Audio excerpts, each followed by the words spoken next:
یہ ساری چیزیں اللیگل اسپیکٹرم یہ اس لیے زیادہ ہوا، اسمگلنگ منشیات کی، پیٹرولیم پروڈکٹس کی، تمباکو کی، آپ کے نان کسٹم پیڈ وہیکلز کی، گاڑیوں کی اسمگلنگ اس لیے ہوئی کیونکہ حکومت نے امپورٹس روکی، اس کو کرٹیل کیا۔ آپ کی یادداشت کے لیے ذرا انٹرنیٹ کھول کے دیکھ لیں کہ یہ ریسٹرکشنز یا رکاوٹیں کس نے لگائی تھی؟ یہ اسحاق نے لگائی تھی جب پی ڈی ایم 1 کی حکومت آئی تھی، اور اس کے بعد آپ کا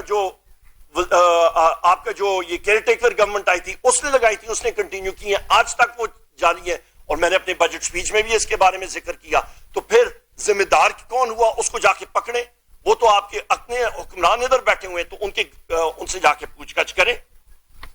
اہم بات یہ ہے، آخری 2-4 پوائنٹس لے کے پھر ہم لوگ سوال جواب پہ آتے ہیں۔ نیکٹا کے بارے میں بات چیت کی، بڑی اچھی بات ہے۔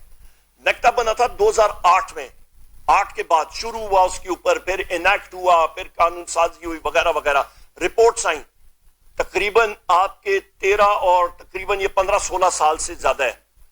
تو 2.5-3 سال تو پی ٹی آئی کی حکومت تھی مرکز میں اور 2 صوبوں میں۔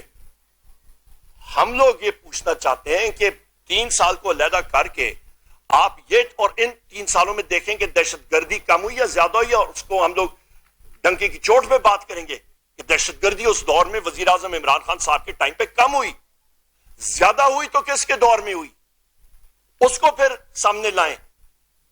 یہ ہائیبرڈ نظام اور یہ چیزیں نہیں چل سکتی۔ اس کے ساتھ ساتھ آپ بات کرتے ہیں کہ یہ نیکٹا اور ایف اے ٹی ایف جو بنا تھا، یہ نیکٹا بنا کس طرح تھا، اور اس کو عملی جامہ ایف اے ٹی ایف کی وجہ سے پہنایا گیا تھا۔ یہاں پہ خواتین و حضرات میں آپ سے یہ بھی کہتا چلوں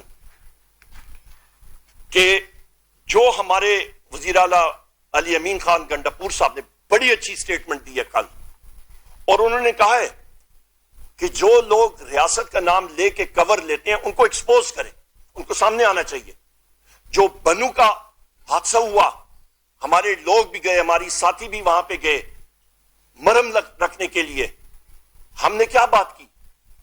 ہم نے یہی بات کی کہ اس انسیڈنٹ کا ایک انڈیپینڈنٹ جوڈیشل کمیشن ہونا چاہیے، جو بھی بن رہا ہے انشاءاللہ، انکوائری کریں، صحیح طریقے سے کریں۔ آپ یہ نہیں کہہ سکتے ہیں جس طرح کہ میرے چیئرمین اور ساتھی جناب بیرسٹر گوہر صاحب نے کہا کہ ایک سیاسی پارٹی کو آپ ٹارگٹ کرنا چاہیں، کیونکہ آپ اور یہ مسلم لیگ نون اور یہ لوگ اس سیاسی پارٹی کو، پاکستان تحریک انصاف کو فیلڈ میں وہ کچھ کر نہیں سکتے ہیں، تو لہٰذا یہ انہوں نے اوزار بنائے، یہ ٹولز کے ساتھ آپ اس کو، یہ غلط قوانین کے ساتھ اس کے پیچھے پڑے ہوئے ہیں۔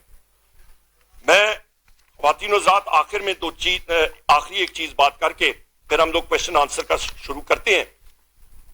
رؤوف حسن صاحب عمر رسیدہ شخص ہیں، بڑی عمر کے شخص ہیں، جس طرح بتایا کہ کینسر پیشنٹ ہیں۔ رؤوف حسن صاحب کے ساتھ احمد ججوا صاحب، آپ کے رضوان احمد صاحب، آپ کے جناب والا غلام شبیر صاحب، آپ کے عطاء الرحمان صاحب، آپ کے فرید ملک صاحب، آپ کے مدثر چودھری صاحب، اور آپ کے ملک نعمان احمد صاحب، آپ کے جناب فیضان ملک صاحب، اور آپ کے جناب نسیم کیڑا صاحب، آپ کے پروفیسر مظہر صاحب، اور خالد محمود گجر صاحب، یہ وہ انفورس ڈسپیئرڈ پرسنز ہیں جن کو رات کے اندھیرے میں غائب کیا جاتا ہے۔ ہم لوگ بات کرتے ہیں کہ جی اور قوانین ہونے چاہیے، او بھائی جو قوانین ہیں، جو آئین اور قانون کے سلسلہ ہے، اس پہ تو عمل درآمد کرے نا۔ آپ کے جس وقت آپ کے 6 ججز اسلام آباد ہائی کورٹ کے ایک تحریری خط بھیجتے ہیں سپریم جوڈیشل کونسل کو، آپ کے سرگودا کے اینٹی انسداد دہشت گردی کے کورٹ عدالت کے جج ایک تحریری خط بھیجتے ہیں اور کہتے ہیں کہ انٹیلیجنس ایجنسی کے ایجنٹس نے اٹھایا۔ ابھی میں انٹیلیجنس ایجنسیز کے نام لوں تو وہ پریس کانفرنس میں وہ بیپنگ شروع ہو جائے گی، وہ آپ سینسر کرنا شروع ہو جائیں گے، یہ تو ہماری آزادی ہے پریس کی، یہ حال ہے ہماری۔ تو وہ پریس کانفرنس سینسر ہونے سے میں اس لیے نام ابھی نہیں لیتا، ورنہ فلور آف ہاؤس پہ باقی جگہوں پہ میں کھلا لیتا ہوں۔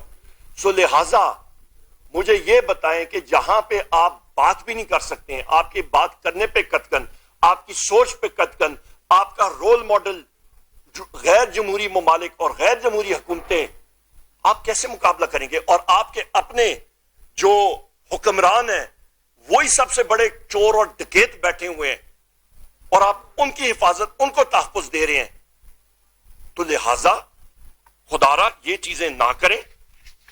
اور یہاں پہ جب ایسے ادارے جب اٹھ کے تو ان لوگوں کا ڈیفنس میں بات کرتے ہیں، شوگر کوٹڈ الفاظ میں بات کرتے ہیں، مسلم لیگ نون کی کو ڈیفینڈ کرتے ہیں، پیپلز پارٹی کو ڈیفینڈ کرتے ہیں، ان پارٹیوں کو ڈیفینڈ کرتے ہیں. خواتین و ذات وہ بات عوام کے عوام جو ہے وہ اس کو اپریشیٹ نہیں کرتی، اس کو کوئی داد نہیں دیتی.